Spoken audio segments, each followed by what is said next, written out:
E a leitura do artigo Ensino da Física, Tendências e Desafios na Prática Docente, por Cleci Werner da Rosa e Álvaro Becker da Rosa, Universidade de Passo Fundo, Brasil.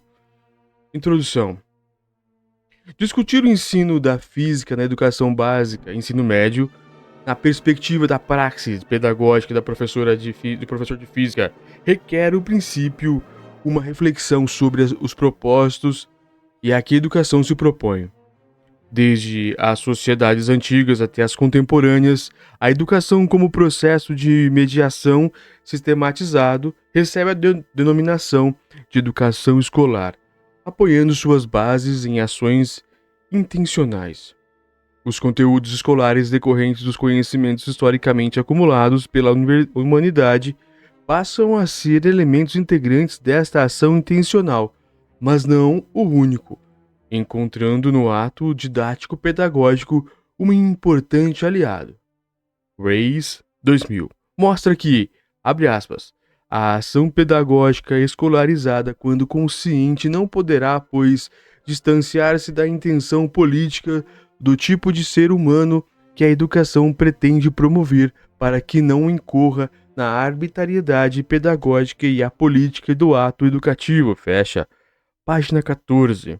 Continua o autor enfatizando que a dimensão política da ação educativa está presente mesmo antes do professor proferir sua aula, pois se apresenta desde o momento do planejamento, na elaboração dos objetivos, na seleção dos conteúdos, na escola metodológica e nos processos de avaliação. Desta forma, não há como dissociar a ação pedagógica da intencionalidade, uma vez que ela está presente em cada etapa do processo pedagógico. Vários pesquisadores da educação têm dedicado os seus trabalhos a investigar a ação educativa, mostrando que as intenções da prática educativa são abrangentes e que avançam além do processo de transmissão de conteúdos. A dimensão social do ato de ensinar tem merecido destaque em várias transmissões dos conteúdos. A dimensão social do ato de ensinar tem merecido destaque em várias pesquisas desenvolvidas nesses últimos séculos, apontando para a necessidade de que os profissionais da educação, professores e pesquisadores, tenham conhecimento deste processo para não correr o risco de fazê-lo de forma inconsciente. A inclusão no planejamento das atividades docentes ou mesmo nas pesquisas educacionais de questões relacionadas às dimensões sociais, às diferentes formas de agir e pensar perante as necessidades emergenciais da sociedade moderna passa a ser obrigatório, já que falar em educação é falar em sociedade. A própria Constituição brasileira enfatiza essa indissociabilidade ao mencionar que a educação é responsabilidade da família, da escola e da sociedade, evidenciando o tripé que sustenta o processo de formação dos indivíduos. Mesmo havendo um consenso na relação biunívoca entre educação e sociedade, tal como se apresenta no mundo contemporâneo, os especialistas da educação têm apresentado divergências em seus trabalhos por considerarem as bases epistemológicas, sociológicas e filosóficas do processo educacional sob diferentes enfoques. Tal situação passa a ser mais evidente quando o assunto gira em torno dos propósitos do que o ensino escolar se propõe.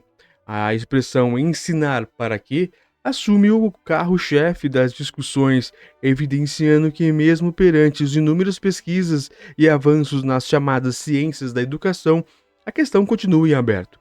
O processo, por mais complexo que possa parecer, é sempre mediado por instrumentos e métodos que associam o ato de ensinar ao de aprender, que, em regra geral, não são decorrências espontâneas, mas sim favorecidos no ambiente escolar.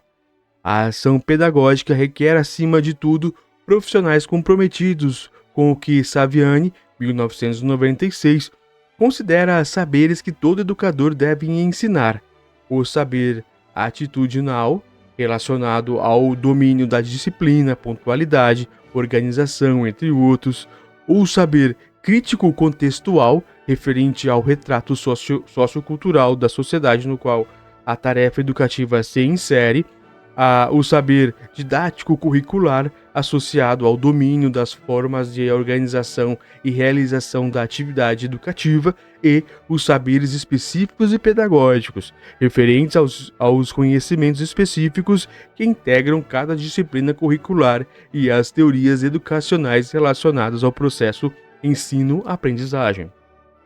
A percepção crítica das diferentes realidades que estão associadas ao ato de ensinar torna-se fundamental para que o educador, consciente de suas responsabilidades e de sua importância no processo, planeje sua ação pedagógica. A ele cabe associar os princípios da educação enquanto processo fundamental do cultivo da racionalidade através do desenvolvimento do pensamento ao corpo de conhecimentos específicos que compõem cada disciplina escolar. O professor, enquanto centro deste processo, deve tomar consciência dos implicativos e procedimentos que envolvem tanto a organização da sociedade em si, como do próprio sistema educacional. Ensinar para quê? É o tópico. Essa pergunta não aponta para um grande desafio, principalmente nesse novo milênio. Jacques Delors, presidente da Comissão Internacional sobre Educação para o século XXI, defende que a educação tem uma função essencial, o desenvolvimento dos indivíduos e das sociedades, como um dos meios mais importantes, e as políticas educativas são uma estrutura privilegiada de pessoas, de relações entre os indivíduos e entre os grupos e nações. Historicamente, temos consolidado o processo educativo na perspectiva de que Engels, no século XIX, já criticava, e mostrando que a transmissão do conhecimento na escola caminhava na perspectiva de técnicas de produção, restringindo o aprendizado à reprodução destas técnicas. Para Engels, tal situação estaria provocando a alienação desses indivíduos que, por não entrarem em contato com o conhecimento na forma de produção deste conhecimento, apresentavam pouco ou nenhuma chance de participar do seleto grupo que elabora tal conhecimento, limitando-se a seres apenas reprodutores de técnicas. Adorno, em 1967, chama a atenção para os fins a que a educação se propõe, mostrando que a educação não deve ser associada à modelagem de pessoas, nem mesmo reduzir-se a meras transmissões de conteúdo. É preciso que ela atue no sentido de emancipação dos indivíduos através da formação de uma consciência verdadeira. Para o autor, a possibilidade de emancipação dos indivíduos dá-se pela educação, através do conhecimento, mas ao mesmo tempo aponta dois grandes obstáculos. A pressão feita pela sociedade contemporânea, que acaba induzindo um obscuramento no desenvolvimento da conscientização dos indivíduos antes dos acontecimentos sociais e políticos, e a necessidade de que os jovens têm de se adaptarem ao mundo sob o risco de serem excluídos dos grupos sociais. O grande questionamento para Adorno não está na questão de que a educação seria necessária para onde a educação deve conduzir. Adorno, 2003. Ainda sob o ponto de vista da teoria crítica, do qual Adorno é representante, o poder da educação escolarizada na sociedade moderna se apresenta como forma de submissão dos indivíduos e padrões culturais reduzidos a bens de consumo, comportamento, hábitos e consumo e costumes, formando sujeitos dependentes com personalidades fragilizadas e suscetíveis de modismos. O desafio no entender dos frankfurtianos, Escola de Frankfurt, verso da teoria crítica, é a conscientização por parte de todos, mas principalmente dos educadores do poder do dominador e destruidor do conhecimento. A praxis educacional deve estar vinculada à formação humana, social e científica dos sujeitos, de modo que eles possam, abre aspas, equipar-se para se orientar no mundo, fecha, sem entretanto perder suas qualidades pessoais, mas sim vinculando-se às questões sociais. Adorno, 2003. A crença de que a educação escolar é o mecanismo pelo qual os indivíduos promovem sua liberdade, caminho na busca da emancipação, aponta uma dicotomia. De um lado, há os que acreditam na emancipação como aquela vinculada à liberdade, livre de ideologias, permitindo posicionamentos críticos e sujeitos esclarecidos. De outro lado, há os que fundamentam o poder emancipatório dos indivíduos nas bases do poder do conhecimento, vinculando a liberdade do sujeito ao domínio desse conhecimento, seja ele estritamente especializado ou, em termos mais contemporâneos, globalizado. O primeiro já foi mencionado nos parágrafos anteriores e apresenta forte contribuição da teoria crítica.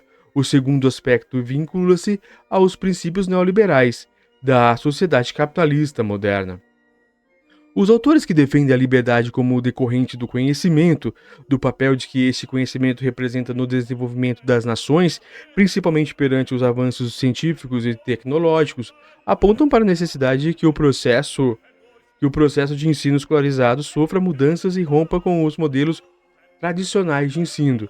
Nesse novo milênio é necessário, no entender destes pesquisadores, que a escola assuma o papel de formadora de um profissional competente e habilitado e que esteja preparado para ser absorvido o mais rápido possível pelo mercado de trabalho. No Brasil, as diretrizes educacionais, assim como os parâmetros curriculares nacionais, são evidências claras e concretas essa nova visão sobre os fins a que nossa educação escolarizada se propõe. Na mídia, frequentemente, deparamos-nos com slogans associando a aprovação do vestibular como um indicativo classificatório das instituições de ensino. As escolas que mais aprovam nos concursos vestibulares são classificadas como as melhores instituições de ensino. Entretanto, sabemos que a situação não é bem assim. O vestibular é um parâmetro apenas relacionado ao domínio momentâneo de conhecimento, sem que isso implique em aprendizado significativo dos conceitos, além que ele não avalia todo o processo de formação humana, social e ética dos indivíduos. Entretanto, não podemos desprezar em sua totalidade a posição desses teóricos que defendem arduamente o domínio de conhecimento como condição sine qua non para a emancipação dos indivíduos. Aqui, o sentido de emancipação difere do sentido atribuído dos frankfurtianos, já que a ruptura que eles defendem para o processo ensino-aprendizagem neste novo século tem sua validade, principalmente se considerarmos o ensino de física na escola de ensino médio sempre tão preso e arraigado aos algoritmos matemáticos, como decorebas, as fórmulas e conceitos, pouco relacionado à realidade do educando. A defesa é por um ensino mais voltado para a aprendizagem da busca da informação do conhecimento por parte do aluno, para que ele descubra por si próprio, ou pelo menos para que não haja necessidade de que decore listas intermináveis de nomes e datas que nada contribuirão para a formação desses indivíduos. Carlos Seabra, 1994, em uma palestra proferida no Congresso Educador 94, sintetiza essa visão funcional do ensino, mencionando que a sociedade globalizada aponta para mudanças significativas na escola básica. Não há mais espaço para que se priorize a simples absorção das informações, já que o volume de conhecimento aumenta assustadoramente neste novo século, sendo impossível que os jovens memorizem tão expressivo volume de conhecimento.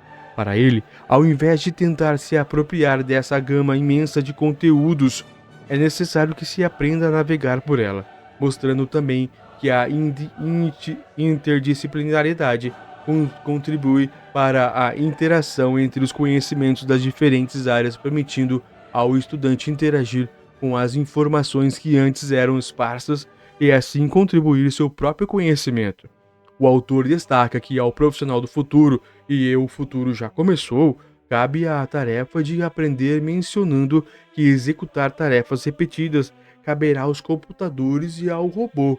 Ao homem compete ser criativo, imaginativo e inovador, finaliza Seabra. Devemos repensar o gap que existe entre a escola e a empresa, assim como entre ricos e miseráveis, entre a produção e a felicidade, como desafio na construção de uma sociedade humanista e democrática.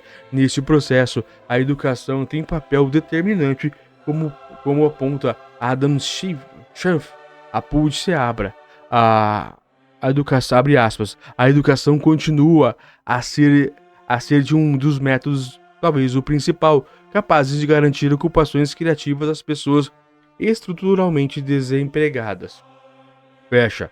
Perante essa complexa questão de ensinar para quê, um novo aspecto merece ser considerado na discussão e, de certo modo, poderá encontrar pontos em comum com as posições dicotomicas mencionadas nos parágrafos anteriores.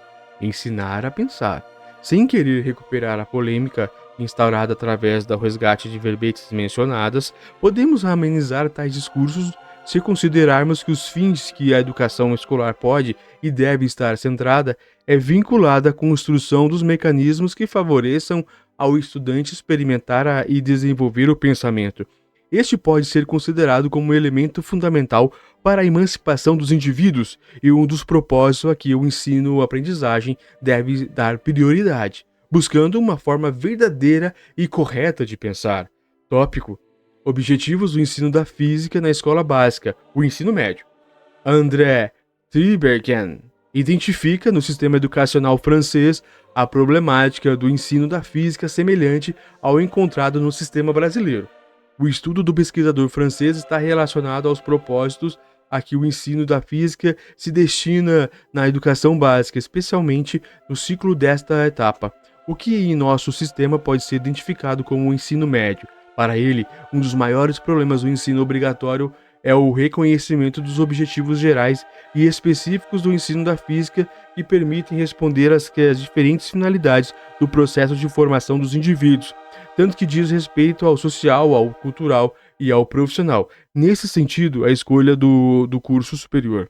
Sob esta diversidade de propósitos ao que o ensino médio está vinculado, surgem questões como: se existirem objetivos gerais comuns que possam responder a estas diferentes habilidades, se os saberes científico e as práticas de pesquisa em física são suficientes para servir de referência ao ensino respondendo a esses objetivos gerais, quais os autores que podem servir de referência.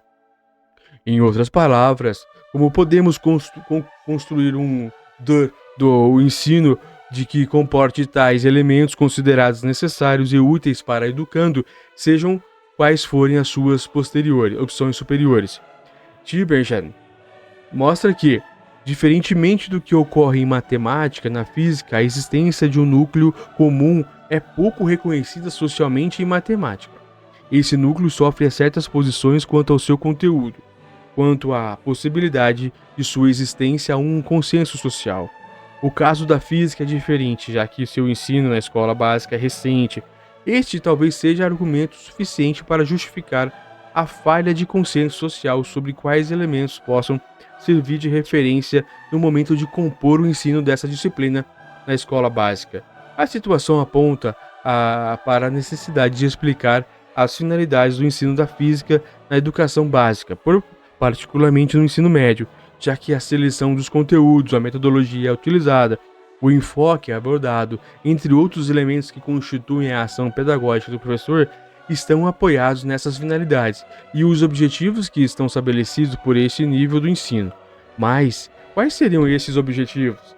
Tibergen, ao tentar responder essa pergunta, mencionou algumas questões que podem guiar nossa análise. Para ele, o objetivo estaria vinculado ao ensino da disciplina como forma de domínio dos seus conceitos e fenômenos.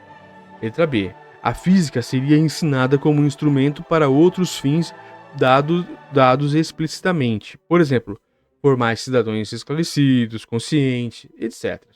C. Ou ainda, ensinar física teria por objetivo obter êxito nos exames vestibulares, que são concebidos por criação interna do sistema.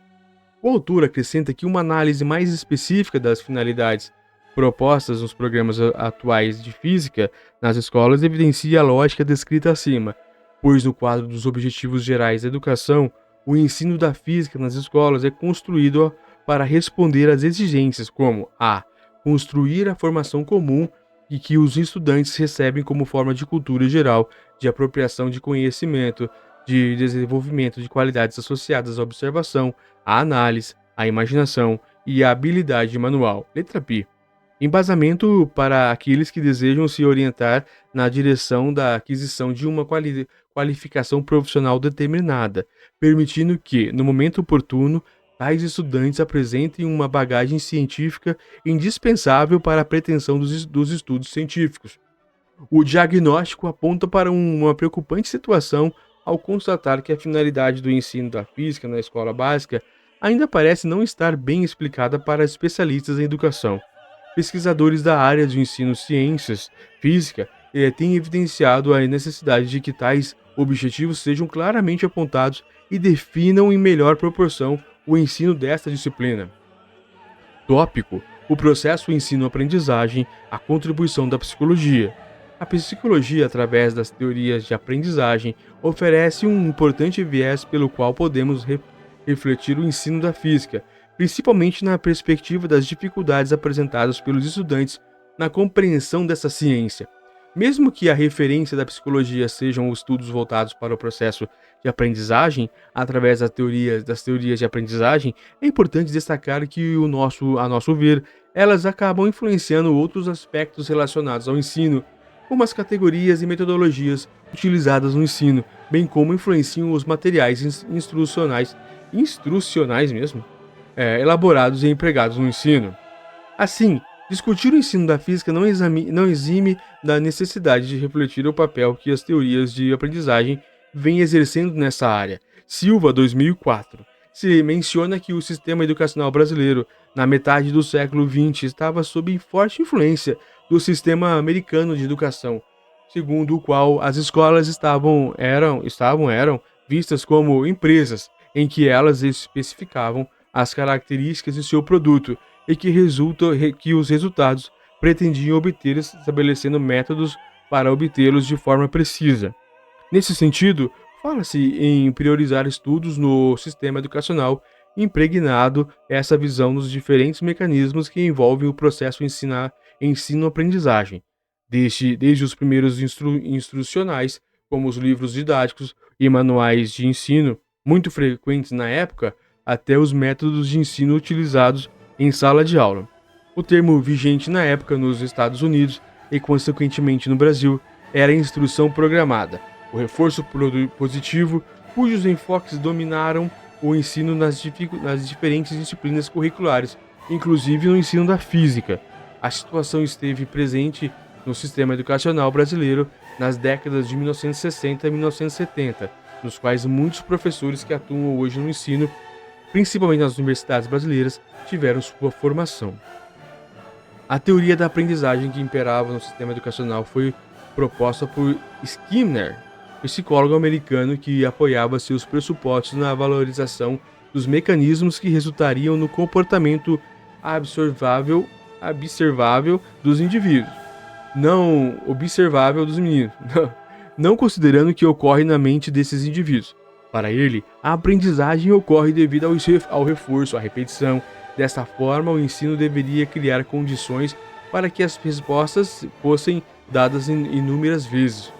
Ao professor cabia a tarefa de proporcionar tais mecanismos de reforço, criando situações de repetição tantas vezes fossem necessárias na época, pois a metodologia. Este enfoque foi usado de forma quase unânime no ensino da física naquela época, pois as estratégias e metodologias utilizadas pelos professores estavam essencialmente condicionadas a criar mecanismos de respostas e repeti-las tantas vezes quanto fossem necessárias. A presença de Skinner ainda é forte no ensino da física, podendo ser identificada nas apostilas de livros didáticos de física que apresentam um modelo de exercício resolvido e a seguir uma lista interminável de outros, favorecendo a aprendizagem por repetição, por esforço. Entretanto, o método skinneriano de ensino e de aprendizagem acabou sendo questionado ainda na década de 70, permitindo que novas teorias de aprendizagem fossem pesquisadas e vinculadas ao ensino da física, principalmente no final desta década, o início dos anos 80. Os principais fundamentos para esses estudos direcionaram-se para a valorização dos processos mentais, relacionando-se à construção do conhecimento, às denominadas teorias de aprendizagem construtivas. No ensino da física, começam a aparecer trabalhos vinculados às teorias de Jean Piaget, David Assubel e Lev Vygotsky, entre outros, como forma de propor alternativas para o processo ensino-aprendizagem. Esse novo enfoque no campo da psicologia permanece presente ainda hoje, sofrendo pequenas variações, mas sempre tendo como referência o processo de construção de conhecimento. A aprendizagem dentro desse enfoque centra-se no educando na sua capacidade de ler e interpretar o mundo, ultrapassando a ênfase dada pelos behavioristas como Skinner, segundo o qual a importância estaria na capacidade do aluno para dar respostas. Entretanto, essa alternativa apontando elementos diferentes para o processo ensino-aprendizagem da física. Nesse sentido, os autores passaram a ser estudados e associados ao ensino dessa ciência sob diferentes enfoques, tendo sempre como elemento central a capacidade do aluno de aprender a aprender, de construir seu próprio conhecimento. As construções de Jean Piaget no ensino ocorreram de diferentes formas, dentre as quais é necessário destacar a influência de seu pensamento na elaboração e organização curricular do sistema educacional brasileiro, cujo referencial passou a ser os períodos de desenvolvimento mental, a presença dos estudos piagetianos na estrutura do ensino brasileiro, remeteu o ensino da física a séries mais avançadas, pois, de acordo com o Piaget, essa ciência necessitava do pensamento formal, etapa presente nos estudantes a partir dos 12 anos de idade, aproximadamente. Assim, a física passou a integrar os trabalhos de Piaget. Antes seria difícil que os alunos estivessem em condições de construir e elaborar os conceitos relacionados à física. Fortemente imbuídas desse pensamento piagetiano, Camus e de Vries, 1985, apontam a inviabilidade do ensino de ensinar conceitos científicos de física na etapa inicial da escolarização, pois a criança nessa idade não estaria em condições de compreender tais conhecimentos, pelo menos não da mesma maneira que o adulto, cujo pensamento formal já estaria desenvolvido. Nas palavras das autoras, abre aspas, a educação científica basicamente descarrega sobre as crianças o conteúdo organizado do adulto. Outras teorias de aprendizagem aparecem neste período sempre buscando favorecer o processo de aprendizagem dos estudantes, direcionando o foco de suas pesquisas para os processos que permitam os estudantes se apropriarem do conhecimento. Assubel e Novak são outros autores que merecem ser destacados nessa retrospectiva histórica, pois representam importantes referenciais para o processo ensino-aprendizagem da física. Os fundamentos das teorias propostas pelos autores, principalmente por Assubel, apresentam a associação da aprendizagem ao significado de organização e da integração do material na estrutura cognitiva do aprendiz. Para Assubel, o fator isolado que mais influencia a aprendizagem é aquilo que o aluno já sabe, cabendo ao professor identificá-lo e ensinar de acordo com Moreira, 99. O conceito central desta teoria é a aprendizagem significativa, conforme menciona Moreira. Trata-se de, abre aspas, um processo por meio do qual as novas informações relacionam-se com um aspecto especificamente relevante da estrutura do conhecimento do indivíduo, ou seja, este processo envolve a interação da nova informação com uma estrutura de conhecimento específica, a qual Assubel define como conceito subsunsor ou simplesmente subsunsor. Existe na estrutura cognitiva do indivíduo. 1999, página 153. No ensino da física, Assubel é citado como referência, já que muitos dos exemplos expostos pelo autor nas suas obras estavam frequentemente vinculados ao processo de aprendizagem dos conteúdos da física.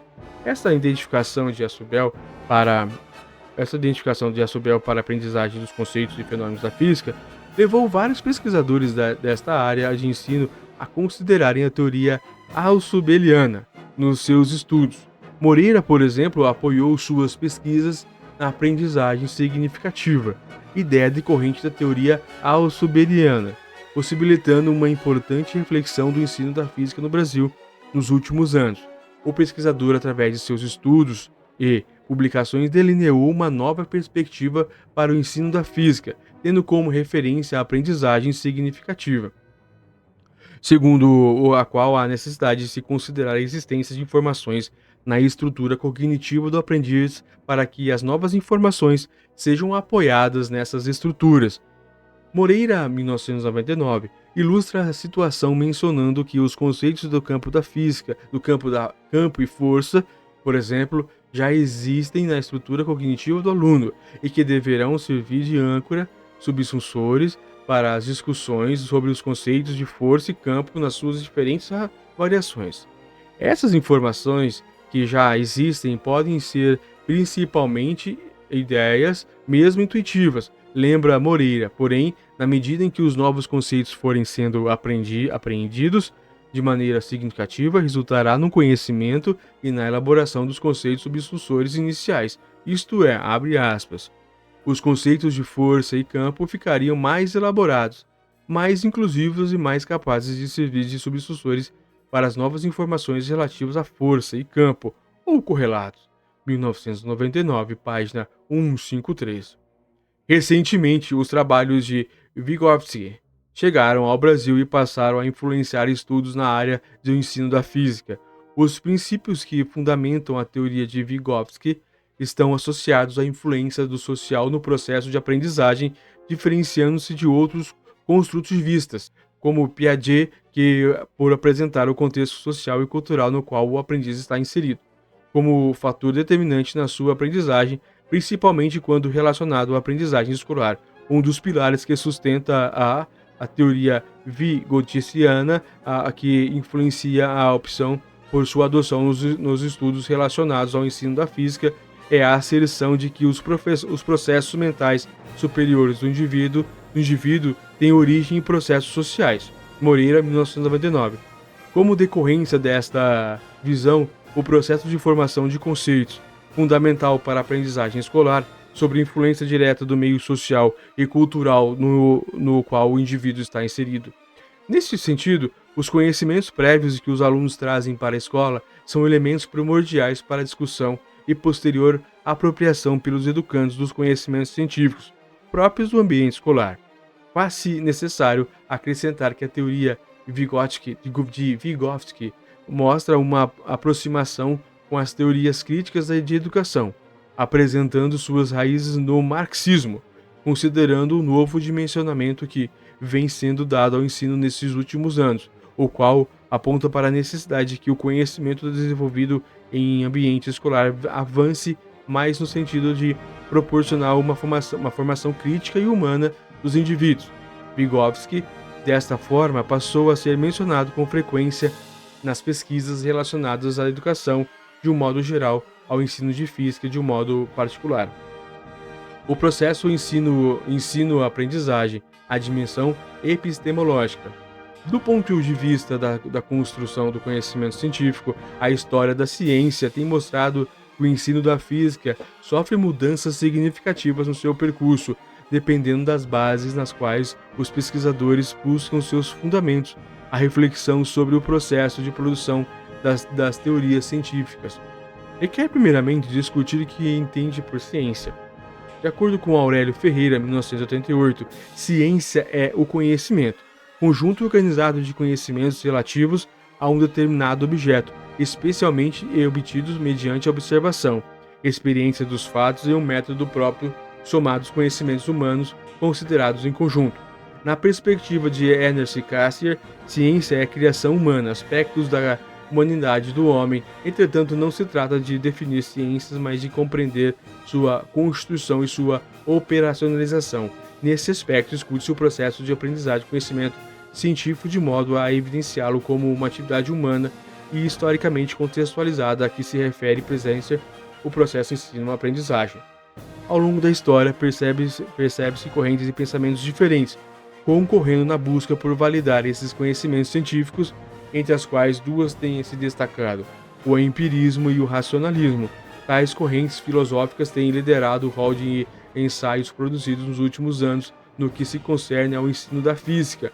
Alguns pesquisadores têm procurado fundamentar seus trabalhos em pressupostos relacionados à produção do conhecimento, justificando que as estratégias de ensino, a metodologia utilizada na ação pedagógica identifica-se com questões epistemológicas associadas às concepções que o professor tem da ciência. Assim, ensinar ciência física a partir de pressupostos das ciências na evolução do pensamento humano. O empirismo, enquanto concepção epistemológica, pressupõe que a origem do conhecimento é uma experiência sensível.